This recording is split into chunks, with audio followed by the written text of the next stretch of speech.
Yeah. And like, Wow. I literally talked to what's really cool is my brother, I don't think he was still living, he was either still living in Alaska, but about to move, or he came back. I think he came back to visit. So he came to visit, and I was like, do you want to talk to grandma?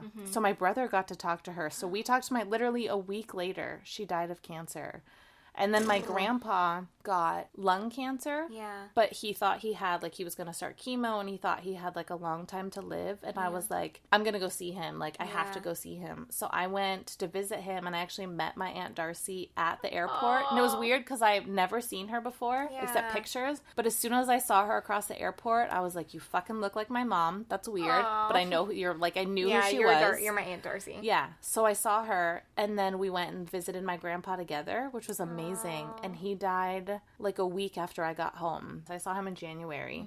And I had taken like a week off at work around Christmas. And I came back to work, and I'd just taken a week off. And I got back, and I was like, I went to my boss. I was like, listen, I know I just took a week off. I said, my grandpa has cancer. I have to go see him. But there was something in me like, you have to go see him. And my grandpa was like, you don't have to come yet. Let's wait. And I was like, I have to go see him. Like, I told my boss, I was like, so I literally went on vacation, came back for like 2 days, and left. And he died. And I like, seeing him is a great, like, I don't know. So I got to talk to him, see him, and talk to my grandma before they died. My premonition is literally your premonition, which is like doubly as weird. Oh yeah. Okay, so this isn't a story I tell a lot of people because it sounds like I'm crazy, but I'm not because it happened. So I don't know how else to. I don't know. It's just something that happened. Take in my a life. lesson for B and fucking listen to your gut. Yes, yes. B, I'm doing this. So I moved to France when I was 23, and I got a job there for a year, and I got like a year-long work visa. I was there on my 24th birthday. We might have overlapped. In France? Yeah. Well, I was in the UK, but I was around my 24th birthday. Evan and I were both over there at the same time, too. Oh, weird. Isn't that weird? And Michael and I were in the UK at the same time, and we didn't know it. Isn't that weird? Okay. But isn't Sorry. this weird? We're not competing with each other. We're just excited. Yeah. One funny thing about France is I lived in France when he lived in Bristol, and I planned a trip to Bristol, which is a random town in the UK, and I had to cancel it because of this premonition. Weird. Okay. Let's hear it. So I had only been in France a few months, and I had a full time job there. I was working with the Ministry of Education, which they call the Ministry. Which that sounds like Harry Potter. I know. It's the Ministry of Magic. So the French Ministry of Education. Okay. One night, I had just done a trip to London because I also worked part time as a translator, taking French people to London and then back. Yeah. So I just gotten back from a trip to London, and I went to bed, and I had this dream, and 2 years before this, my uncle had died, my grandma's son. This is all my mom's side of the family. And I dreamt that my uncle called me on the phone, and it was just an empty room and a telephone, like a rotary phone. When it was the phone that I grew up with, which was weird in the dream. So I answered the phone in my dream, and my uncle's on it, and I'm lucid dreaming, so I'm aware that I'm dreaming, because I lucid dream all the time. Most of the time when I dream, I'm aware that it's a dream, and that's called lucid dreaming. Not to mansplain if you didn't know that. So anyways, I'm on the phone, and I go, hello? He goes, Sarah?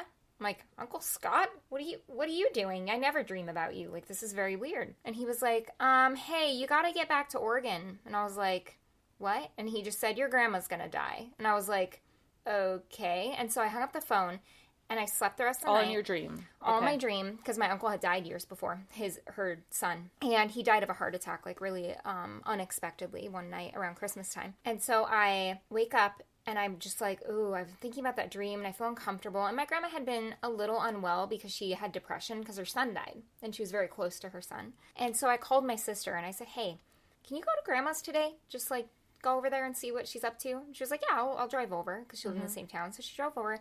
She went to my grandma's house. She called me back later. She said, Grandma's great. And I was like, yeah, was she doing okay? She's like, oh, yeah, she's fine. She said she's feeling better. She's doing physical therapy, all this stuff. Yeah, she's totally fine. And I was like, okay, weird. And so that dream just ate at me for the next 2 days. And I'm glad that I followed this instinct, but I just got on a plane 2 days later and went back to Oregon. And it was like a 20-hour flight and cost me $3,000. But I went back to Oregon. I get to Oregon. I go to this small town where I'm from. And I go to my grandma's house right away. And I sit there, and I just sit across her, and she's fine. And then I felt really stupid because I quit my job, and I couldn't get my visa back. And all these things went terribly wrong. I go home. My mom calls me 4 days later. So my grandma had broke her spine. Okay? And my mom tells me, hey, your grandma broke her spine, and she has pneumonia. So you need to come to the hospital. I need to talk to you. And so I go to the hospital. she says they can't operate because she had tuberculosis when she was a kid, and she can't get a respirator because it won't work on her. When her spine broke, something happened. She has internal bleeding. She's not gonna make it.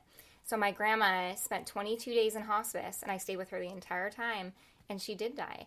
And it's just the most insane thing. And then I talked to my mom, and my mom gives me this ring, and she says, hey, Grandma asked me to give this to you. And I was like, well, this was before I went to France, like at the airport. She said, hey, Grandma asked me to give this to you. And I said, what? Why?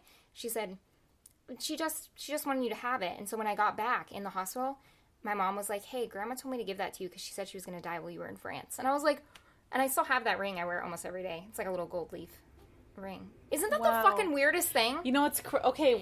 When I went to see I don't have it on right now. I switch between this one. But when I went to see my grandpa, he gave me his ring. Like, he had this big stone ring. That big one I wear, the brown, that's my grandpa's. That little gold leaf one is my grandma's. Yeah. Let's share a picture. Send me a picture, and we'll post the pictures of our rings on Instagram. So when I went to, my grandpa, like, sat me down, and, like, my aunt was doing something, and he took the ring, and he's worn this ring That's how my his grandma's whole life, ring and was. he took it off, and he was like, I want you to have this. Yeah, and I was like, no, like, I'll get Yeah. it late, like, whatever. And he was like, I want you to take this. And Caitlin, our lives are intertwining. Yeah, my grandpa was one of my, I don't know a lot of my family members, and as far as my immediate, like, my siblings are my favorite people in the whole world, but I don't see eye to eye with a lot of my family, but my grandpa was, like, he was the fucking best. That's just my He was grandma. the coolest. He was just this, like, old hippie dude with long hair, and he was the coolest. My grandma was, like, a truck driver artist who, like, believed in feng shui and, like, auras. I'm like, okay, we gotta stop freaking I'm out. like emotional. Yeah. So, this was crazy. I hope you guys liked this. yes, 2 things here. If you have, whether it's a premonition or not, but, like, something like this that has happened where you just had a feeling that you had to go see a family member and something happened. If you have had that happen, we want to know just because we love these stories. 2, if you haven't and you ever have that just gut feeling, just go with it. Yeah. The worst case scenario is that you go see someone you love and spend time with them. And how's that for a worst case scenario? Yeah. That you get extra time with somebody.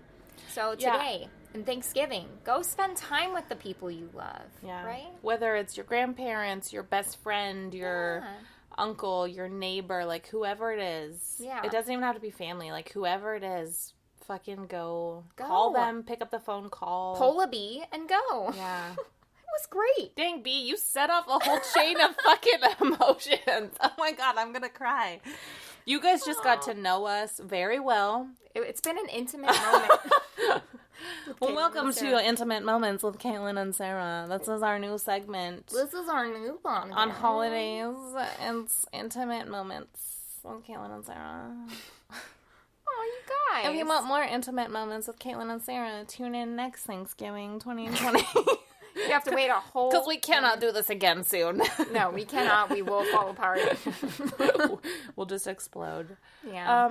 Thanks for sending us your stories. You guys are the fucking best. I don't even want to call you fans because I feel like we're all friends. They're fams. Yeah, you guys are fams. I'm not a person who has fans. That's weird. No, we're just friends. Yeah. Yeah. I burp in Sarah's face and I fart when I wake up in the morning. I don't have fans. Yeah.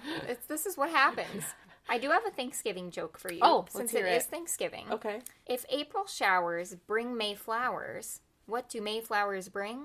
Pilgrims. Knock, knock. Who's there? Tamara. Tamara. Wait. Knock, knock. Who's there? Tamara. Tamara who? Tomorrow we'll have turkey leftovers. Very cute. We hope you have some leftovers tomorrow. Yeah. Yes. Tamara. Thanks for joining us in our luminal fam. Yeah, thanks guys for sharing this intimate moment with Sarah and Caitlin. Premonitions. How do you guys not hate us? We don't know. Just the thing. Yeah. Okay. Okay. Thanks for not finding us annoying. That's what I'm thankful for today. Thank you. Be with the people you love. Eat the foods you like to eat. Love the people you be with. And everyone, on the count of 3, we're all going to say... Gobble, gobble, gobble. Ready? 1, 2, 3. Gobble!